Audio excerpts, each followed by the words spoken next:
Welcome to Practical Talk Time. I'm your host, Usha Kumar. I have here with me as guest Debbie Tosin Kilday. She was here last week talking about her book that she had written, and that's called No Limits: How I Beat the Slots. And this week she's here to tell us a little bit more about how she wrote the book, how she got it published, and she's going to talk a little bit more about the slot machines and how she beat the system. Join me in welcoming Debbie. Debbie, welcome to the show. Hi, Usha. I'm glad to see you again. It was so much fun talking to you about your Known Limits book and all the beginning parts of your life when you got introduced to the casino and the slot machines. But then I have so many questions for you, and the last show was so short. It flew by so quickly we didn't get to most of the other questions that I wanted to ask you. So will you please let us know some more about the stories at the casinos, the fun stories, the people that you met, and about how you beat the slots? Well, like I had said before, those first 5 months I made $400,000 playing dollar slots, and I didn't know why I was winning so much. I thought it was just a fluke. But what happened after my friend died of cancer, I was devastated. But at the same time, I had gotten to know other people at the casino, and so I had new friends too. And I think the casino opened me up to a whole different world of people not afraid to live or take chances. And because a lot of people act on the outside world, they act like they're very controlled, they don't want anybody to know their business. Yeah. At the casino, there's really no hiding the fact that you're there, and you're playing slot machines, you're gambling. So it's really not important why you're, like what you're doing, or to hide the fact. So the regulars there are actually very friendly. Very friendly. In fact, what I found was I met some of my doctors there. Oh. Lawyers, even political officials in the state of Connecticut. So you never know who you'll meet there. You never know. Quite accomplished people, right? People who have accomplished things elsewhere in the world still come there. Well, I want to tell you about a night I was there, and I was playing a slot machine, and I didn't really pay attention. It was like a Were you in the regular area where normal people? I was in the regular area, and it was like a big circle of machines, maybe 4 machines. This is at the Mohegan? At Mohegan Sun. And so, I wasn't that close to anybody. But I looked over, and I saw this woman to my left, and I was looking at her, and I was saying, she looks familiar. Who is that woman? And then I looked really hard. It was Kathy Griffin, the comedian. And the reason why I didn't recognize her was she had no makeup. I see. And not have the hair done a certain way, right? Yeah, she didn't have her hair done. And and she was undressed, like not undressed, but she was dressed down, in jeans and a sweatshirt.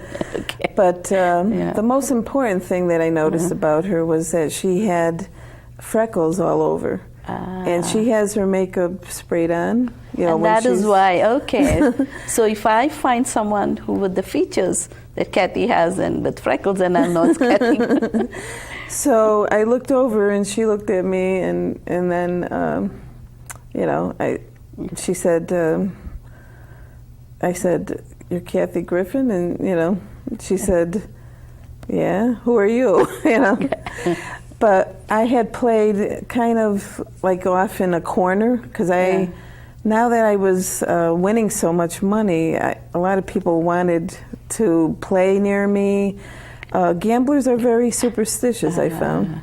They want to play near me. They wanted to sit in the seat that I sat.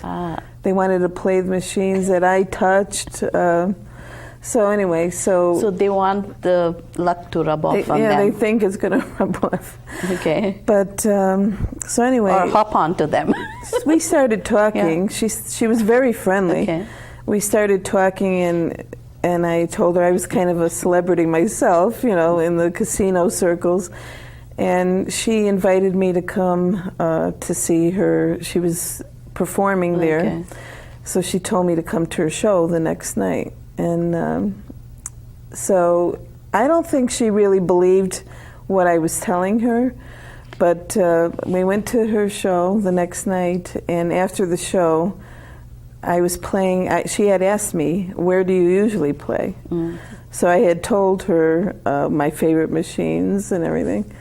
And the next night after her show, it was about 2 o'clock in the morning, and this time though she was all dressed up. You know, she wasn't trying to because hide it's out. after the show, so she's still in Well, that she makeup. wasn't trying to hide out. You know, she was. She wanted everybody to know who she was. She came around the corner saying, "Debbie, you know, hi," you know, and everybody was looking at me like, "You know, Kathy Griffin," you know, that kind of thing. And so she sat next to me and she says, "Oh, Debbie, you know, give me some tips so I can win," you know. And she was like performing. I mean, there was no camera there, but she was performing in front of everybody. So she was still on that performance mode. Yeah. Okay. And my friends were looking like, because I had told them how I had met her the night before. They didn't believe it. And now, you know, she knew me by name and everything. So I was playing, and I did. I won $10,000 as she was sitting next to me. And she said, "I thought you were kidding. You really do know how to do this." But so it was funny. You know, she started signing autographs and everything. Oh my God! Yeah. So And, you know, it was a yeah, good time. sometimes you think that celebrity, they are also people. Everybody's And then so just they regular want to people. connect with another person. They do. And in your case, I think the moment she found out that you have some skill, that she could get some tips from you. So why not? Everybody be wants friends? to sit Why next not to be me? friends with someone who can help? But you know, that was just one night. I've had many nights that way. But going back to those first 5 months when I didn't know I was winning, I ended up after that, after my friend died, I went to Las Vegas because I was getting offers from all the major casinos across the country. So how do they get to know? I always So say they tell you that they will never sell your information. That's because they give it. They they give it away somehow. Yeah.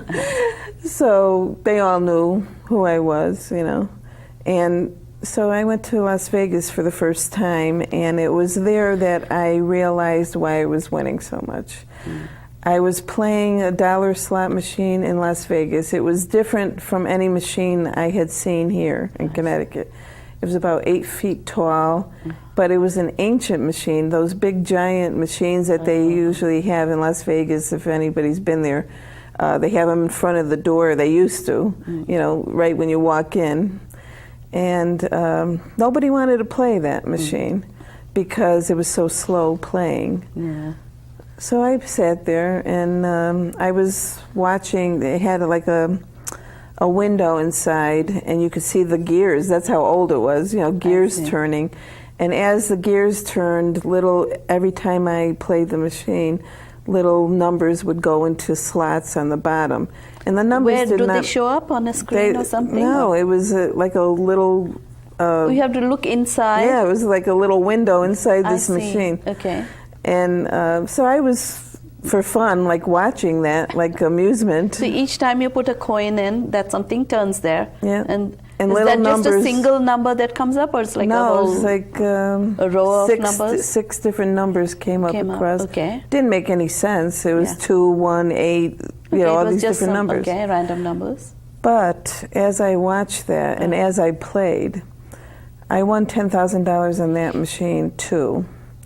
And just as I won, it was like a light bulb went off in my head. So what did you notice there? I noticed that as I was playing that machine, I was seeing a pattern on the face of the machine as I played what was coming out on the that you would see on the face of the machine. There was a pattern that repeated over and over again. And what they tell you in most of these books that come out, they tell you that it's all chance. You know, it's a random thing. It's not. It's a pre-programmed chip in each machine, even today. And that program runs. This part I can't tell you how I figured it out, but I figured out there's only 4 programs that run all these different machines in all the casinos. Oh. And they play very similar. So, you know, you might think that you're going to win, but it could be one of the programs that doesn't win that often. Yeah. So it's deceiving. So how do you find out when you sit down and keep putting coin after coin? At what point do you say, hey, I'm going to walk away from this? Or, oh, I put in so much already, I need to play some more to get back what I got, put in? Well, usually there are certain things that you look for. Yeah. And it happens every time. When you're playing any machine, it could be a 10 times machine, it could be a blazing 7. It doesn't make any difference what type of machine it is. But before it wins, people are always looking from the left to the right as the numbers or the letters or whatever symbols come down. The symbol, number, letter, whatever, has to come down on the right-hand side first. The other tip that I tell everybody, you have to play... What do you mean it has to come on the right side? On the right-hand side, you know, like as they come down. Yeah. When it's ready to win, instead of coming from left to right, it actually, the number, whatever it is, comes down on the right-hand side first. But people are so excited, they don't notice that. I'm very observant, I guess. But then it only comes when you're winning. At that point, you're anyway winning. But when do you know beforehand that is going to come down? When do you know that the right 10 number is going to come down? All machines are winning machines. That's really what it is. But there's a pattern of what happens. There's like 6 things that happen before you actually win. Okay. So when you're playing and you start seeing these certain things, you know that's a good machine. And it happens right away. How many times do you have to play before you get the win? Well, that part I can't. You don't know. But then when it starts to win and starts to give, yes, it gives in a short period of time? It's about 20 minutes. Oh, it goes back to that time when I first started playing, and I was wondering why I was winning every 20 minutes. Oh, okay. That's why. So it takes a person to stay with it for that time. Yeah, at least 20 minutes. But see, for instance, in a progressive slot machine like a blazing 7, you usually win when the progressive amount is around $1,200. You know, so I mean, of course, sometimes it happens sooner or later, but most of the time, the average is $1,200, around $1,200. So while you're playing that machine, so if you already got the 1,200 there, should we get up and move to another machine? Some machines continuously win. It depends on what program is running them. There's a lot of different factors. I talk about it in the book. Oh, okay. You have to play the maximum amount of coin in. If you don't, the machine lays dormant inside. I see. You'll never be winning that big amount. Oh, I see. That's how you win big amounts. And yes, I do. When I pick a machine to play, I usually stay with it until it wins, and it does happen. So sometimes, have you ever had a day when you had to sit with a machine for 5 or 6 hours before you start winning? Or you winning? 5 or 6 hours, no. No? It's more like half hour within the first about 20 half minutes, an hour. like you said? Yes. I see. If I chose to walk away, it would be because I know that this machine is just one of the harder machines to win. Oh. It's programmed to not win as often. Oh my God! Then how does one find that out? You by have observation. To you really have to once play. And then Yeah, you do have to play. Or read my book, and I'll tell you how. Which the book took me 2 years to write. I see. But going back to while I was in Las Vegas, once I realized I was seeing the same patterns over and over again, there was no stopping me. In the 4 days and 3 nights I was there, I won $600,000 just playing dollar slots. And it was all little wins. I didn't even sleep. Those, because I was so excited. Oh, I know why, I know why I'm winning. Yeah. I know how to win, kind of thing. And then you came home with all the cash. No, I was very generous in Las Vegas with other people. I paid for their dinners. Yeah, I was happy. I was happy that So you relieved gave away almost. some, but then you brought back the balance. Yeah, but basically I really spent a lot of money there. I see. So what happened though? Does it happen because you get it so easily, it seems, you win a lot of money in a short time, that you feel less inhibited, that you feel more free to give it away? Well, I've lived for 28 years with chronic Lyme disease, and I'm still here, but most importantly, I survived cancer. I'm a cancer survivor since 1997. So when you face that time in your life where someone tells you you have cancer and you might not make it, and then you do, why is there a reason to be afraid? I mean, that's what I've learned, and that's why I'm not afraid at the casino. Okay. I have played and I've lost. I've lost money too. I don't always win, but it doesn't make any difference. I'm having fun at what I'm doing. And so when you do win, you're being very generous. Because most people always would think, I'm going to just keep this money for myself and hopefully make some more with that. Money is just a piece of paper, really. It does help you, like I helped my friend. It does help you to do some good things, but it's not all. It's not the end all. It's not going to solve any problems, really. We also would like to know what you experienced in the process of trying to get your book published. Okay. Well, my husband had, he was the first one. He was the writer. I never really was a writer. I was more an artist, and so I found an organization for him to join, Connecticut Authors and Publishers Association. They're out of Avon, Connecticut, better known as CAPA. We call it CAPA. And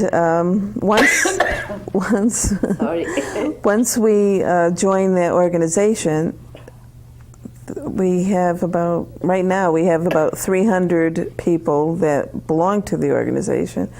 And we have publishers, we have editors, we have all these people in different, doing all these different jobs in the publishing field, in the writing field, So they helped these different people that we met and became friends with in that organization. They helped my husband to get his books out.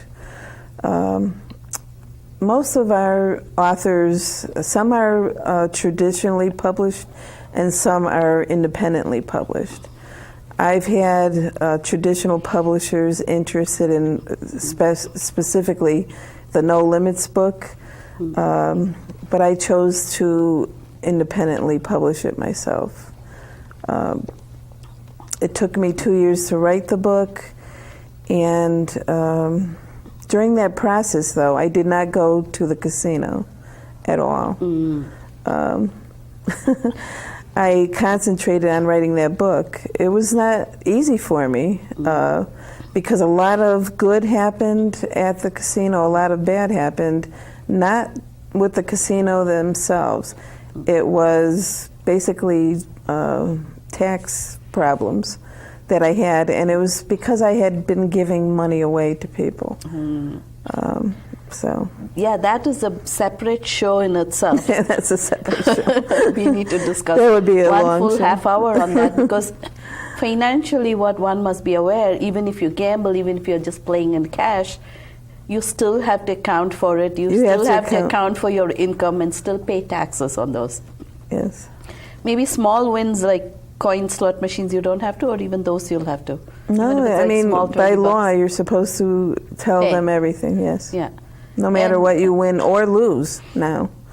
You are taxed on what you win and what you lose. So there's really no winning, really. I see. I mean, it becomes a vicious cycle. If you win like I was winning, during those first 5 years, for instance, you know, winning like almost $9 million and losing only like $14,000, you know, during that time, you know, it was horrible for me.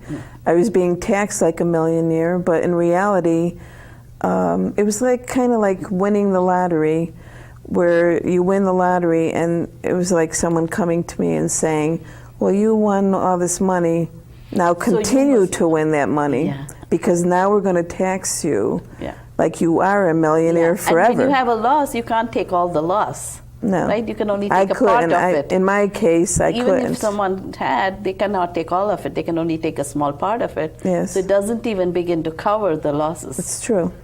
It's true. So The tax laws need to implications- change. They really do need to change, because in Europe, I know that you pay a flat rate when before you walk into a casino. Whatever money you win there, you're allowed to keep. So, so anyway, going back to CAPA, you know, Connecticut Authors and Publishers. You are the president of the I've been the president for a year now. I see. So the current president. Yes, I'm the current president. But yes, you know, that's what happened to me. You have published books. I mean, you've printed books, actual print books. There are many authors who just publish it, you know, do e-publishing and don't really have hard copies of the books. Or do they do that? It's good to, well, no, most people, it's good to have printed books, because, you know, you can do book signings, you know, greet the public. I give a lot away books. You know, I give away a lot of books, and I sell a lot of books. For self-publishing, did you have to spend a lot of money on your own, or how does that work? No, I went through CreateSpace. It's a division of Amazon, and we have, because I'm in this, you know, group of people, these other authors, editors. My husband actually edited that book for me, because he's a writer for so long. And so, you know, and I have friends that laid out the book, you know, like you were saying, made sure, you know, it's a certain way. I do my own covers. Yeah, I noticed that you, photography was That's done my by own you for the photography. cover. That's why I said you're talented in that. You might be downplaying your talents. But I want to tell you that I have learned this. It could be a superstition, I don't know. But if you touch and you look at money, money does come to you, I'm told. Oh. And apparently it's true. It happened. I hope that works out for me too. I've been holding your book for so many days this week, trying to read it. Yeah. So, you know, it's good to have money coming towards us. It's really, it's good to join a group if you're a writer. It's really good to join. And it's just like kind of the casino. You know, you're meeting people of like mind, like interests. And they do help. And they do another. help. We help everybody that comes to us. That's very interesting. And so, how does the actual publishing happen? We only have a few minutes left. Okay. You know, it really was that simple. Once the files were in place, you know, the editing was done and the files were gathered together, you just upload to Amazon and you're online. Oh, I see. So you have to register or something, then just upload. Yes. Oh, that's very good. And, you know... You've written other books? I've written... What is that? I'm also... Patrick, Love, Suicide, a poetry collection. When did you write that? Last year. Oh, I see. Last year. And so you've written poetry too? I write poetry. I try to write poetry every 2 days at least. I write a new poem. I see. And I belong to the Free Poets Collective, and they're a group of poets, artists, types, you know. They have books too. I've helped them, some of them. They belong to our organization, Kappa, and we help each other. Oh, that's very good. You are now writing a book, right? I am now writing, I'm going in a totally different direction. This is going to be fiction? Or This part is going fiction, to be part fiction. Fiction, but based on, yeah, okay. And it's going to be an erotic romance book with, you know, set in time travel. Oh, that's interesting. It's going to be called. Nothing about casinos and slot machines and no, that? nothing about casinos in there. It's going to be called Don't Deny Your Heart's Desire. Okay. I'm on the that's a same wonderful theme. philosophy. Yes, that's a I'm on great the same theme. theme that whatever makes you happy, or you should it, strive. yes. Really, you should strive to be not afraid and try to be happy as much as you can. You're only, you know, I believe in reincarnation, but really, while you're short life here on alive, Earth, whatever lifetime you're living, you should try to be happy as much as you can. Yeah, good luck with your new book. Thank you. And I really look forward to it. Let me know when it's published. I will. And I will. keep up with all the writing, but I wish I can learn more about the slot machines. Maybe you should write another book. I am. Whatever you have not written in Actually, this book, no, some I of the am. tips we'd I am. like to know. I am writing right now an updated, you know, like continuing how much the casinos have changed and the slot playing and everything. So how to deal with the current day machines and Yes. programming. Yes. Thank you very much, Debbie. It was Thank so you. lovely to chat with you. Please do stop by. Maybe one day you'll take me to the casinos with That's you. what everybody says. They all want. I need a busload. Because I'm so afraid and I'm so, you know, timid when it comes to casinos don't. and gambling. It's okay. they're It's just okay. wonderful. Don't be afraid. You know. Thank you all for watching. I hope you enjoyed the show. If you have any questions or comments, please write to practicaltalktime@yahoo.com. Until next time, goodbye.